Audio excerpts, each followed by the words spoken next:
तो सबसे पहला सवाल आपसे ये है कि जो मैं इतनी देर से कॉन्टिंजेंसी आर्ग्यूमेंट आपको बता रहा था, ये आपसे ही बता रहा था सर, आप ये बताएं कि आप इन्फिनिट रिग्रेस ऑफ कॉजेस को पॉसिबल मानते हैं या नेसेसरी बीइंग के एग्जिस्टेंस को सही समझते हैं? क्योंकि दो ही ऑप्शन हो सकता है, आप ये बताएं।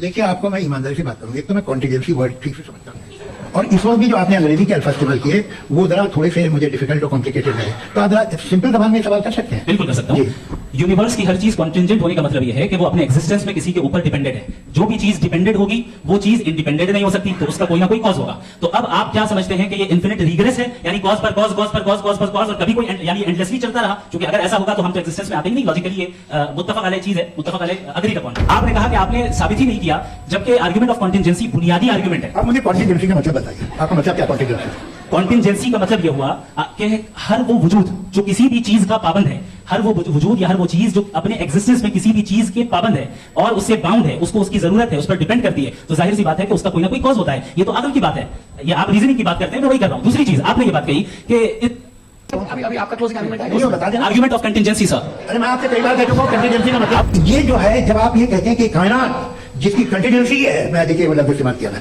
तो ये कैसे हो सकती है? और फौरन आप सरेंडर कर देते हैं कि जाहिर है कि इसका बनाने वाला तो इससे 10,000 गुना तो कॉम्प्लिकेटेड होगा, उस पर आपके होने में कोई इतराज नहीं है।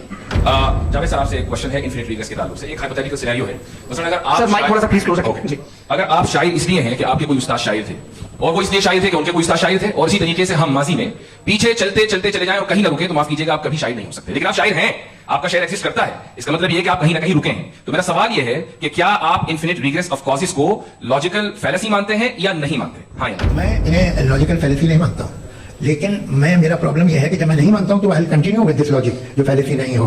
आप एक जगह रुक जाते हैं जाके, आप कहते हैं ये गेंद कैसे बनी, ये जजीरा कैसे बना, ये समंदर कैसे बना, ये जमीन कैसे बनी, और अचानक गॉड पे जाके आपको ब्रेक लग जाता है। एक बार आप सवाल नहीं करते कि भाई इनको बनाने वाला तो इनसे भी कॉम्प्लिकेटेड होगा। अच्छा सर क्यों नहीं होता? मैं बताऊं प्लीज। आपका शेर कभी वजूद में आता है अगर शायर इसी तरह चलते रहे? मेरे ख्याल से इन्फिनिट रिग्रेस का कॉन्सेप्ट क्लियर नहीं हो पाया, ऐसे रहने दें, लेट्स मूव ऑन सर। ठीक है, हाँ।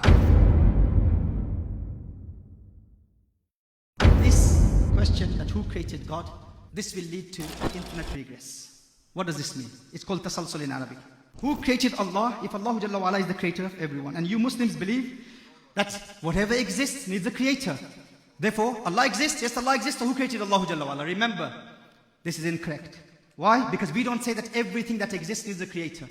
Everything that came into existence from non-existence needs a creator. Remember this. If you understand this, try memorizing this deductive argument. A very simple syllogism. كل ما له بداية في الوجود له السبب. Everything that has beginning in its existence needs a cause. That's the major premise.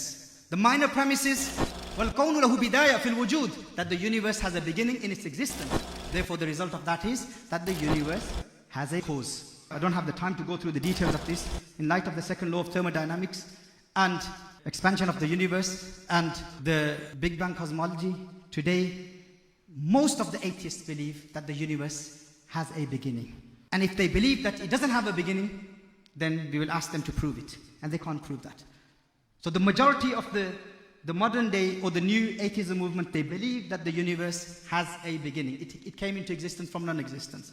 We as Muslims, we believe that whatever came into existence needs a creator. But Allah did not come into existence from non-existence. Allah has always existed. Therefore, Allah Jalla wa Ala does not need a creator. Allah doesn't have a creator. So we do not say لِكُلِّ مَوْجُودٍ خَالِقٍ. We say لِكُلِّ مَخْلُوقٍ خَالِقٍ. Everything that came into existence needs a creator. Allah Jalla wa Ala did not come into existence. Allah is uncreated. So if someone says, if everything needs a creator, then who created God? We say God is uncreated. If God is uncreated, then you're saying, who created the uncreated? Who designed the undesigned? Who initiated the one who was never initiated? That question doesn't make sense. Does that make sense to anyone? So if anyone tries confusing you in the future by saying if everything that exists needs a creator, then who created God? We say no, everything that came into existence from non-existence needs a creator. Allah Jalla wa Ala has always existed. Allah's existence is eternal. وَيَجِبُ فِي حَقِّهِ تَعَالَى الْقِدَمُ. Allah is Qadim, He's pre-eternal. Now if someone asks this question, who created Allah Jalla wa Ala? This question, that who created God, this will lead to infinite regress. What does this mean? It's called tasalsul in Arabic. If a person says, Allah was created, and everything that exists is a creator, then that creator who created Allah, who created that God? Then whoever created that God, who created that God? The result of that would be that this universe would never exist. The fact that the universe exists itself is a proof that there has to be someone who is independent. Otherwise, it would lead to infinite regress. For instance, a simple example that even children will be able to memorize. If you see a beautiful island, some beautiful scenic, picturesque island, on that island you see a beautiful mansion. A man called Zayd, he says, I constructed this mansion. Now you have witnessed that mansion, you have seen that building, and your belief in that building is based on your empirical judgment. You've seen it, witnessed it with your own eyes. You believe in the existence of that mansion. Now some man called Zayd, he said, I constructed it. But in order for him to build that building, he needs the permission of some man called Bakr. And in order for Bakr to give permission to Zayd, he is dependent upon the permission of Umar. Umar is dependent upon the permission of Khalid. Khalid is dependent upon the permission of Abdullah. Abdullah is dependent upon the permission of Abdul Rahman. And this continues infinitely. Forever. It doesn't have an end point. Would that mansion exist? If the chain continues, if it does not have an end point with someone who is independent, would that mansion ever come into existence?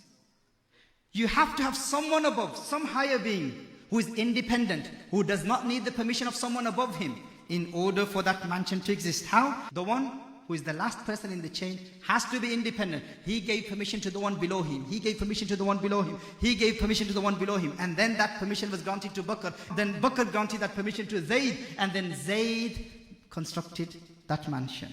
Does that make sense? If this chain continues infinitely, then the mansion wouldn't have existed. The fact that the mansion exists itself is a proof that the chain has to end somewhere. Do you believe in the existence of the mansion? Yes, I saw it with my own eyes. So now you have to believe that there has to be someone who is independent, does not need the permission of someone above him. Does that make sense to you? All of you, do you understand this? In the same way, does this universe exist? The fact that the universe exists itself is a proof that there is someone there who is independent. Someone there who doesn't need the permission of anyone above him. Someone who is independent, all-knowing, all-powerful, extremely intelligent. Otherwise, the universe wouldn't have existed. So the fact that the universe exists is a proof that that someone who has created the universe is independent. If that creator was dependent upon someone above him, then the universe wouldn't have existed. And if all of them need the permission of someone above them, then that leads to infinite regress, which is a logical fallacy. Logically, aqlan, it's fallacious. It doesn't make sense. No man of aql would ever accept that.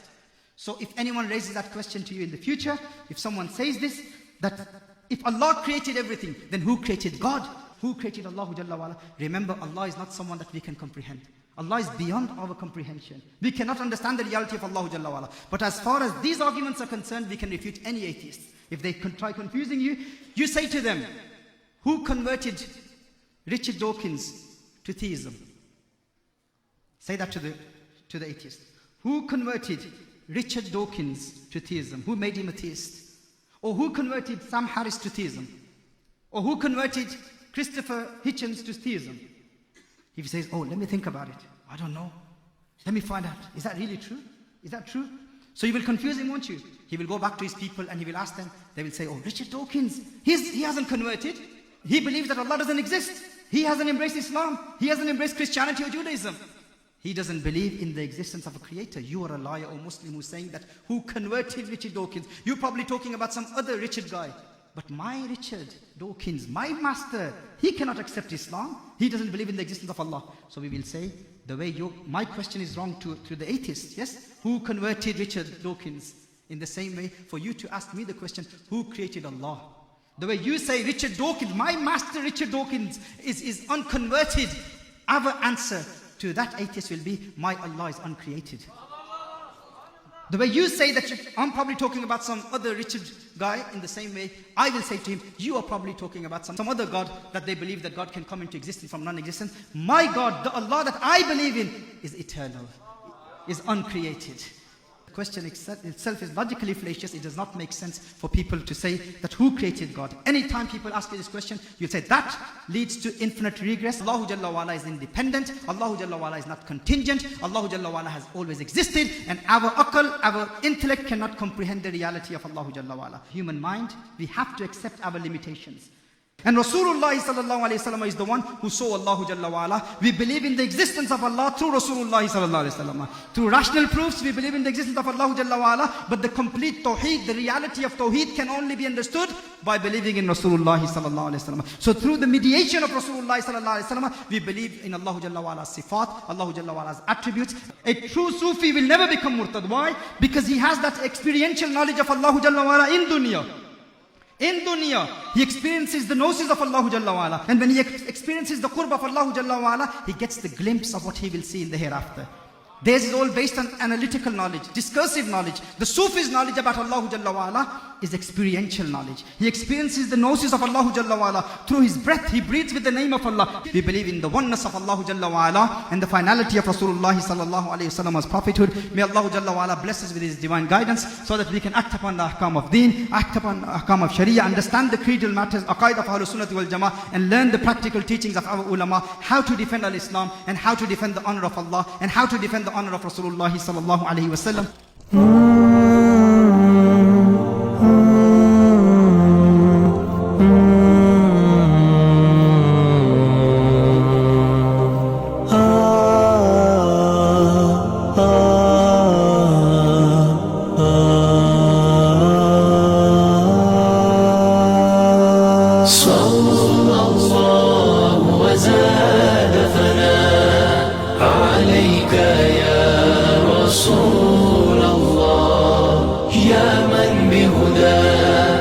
أسرار حياة اشفع لنا يا حبيبا لله صلى الله وزاد ثناء عليك يا رسول الله يا من بهدى أسرار حياة اشفع لنا يا حبيبا لله في زمن الجور حلم مبرور يتراءى طيفه من حولي ويدور يبعث أملا يدنو وجلا فالليل طغى وتلاشى النور في زمن الجور حلم مبرور يتراءى طيفه من حولي ويدور يبعث أملا يدنو وجلا فالليل طغى وتلاشى النور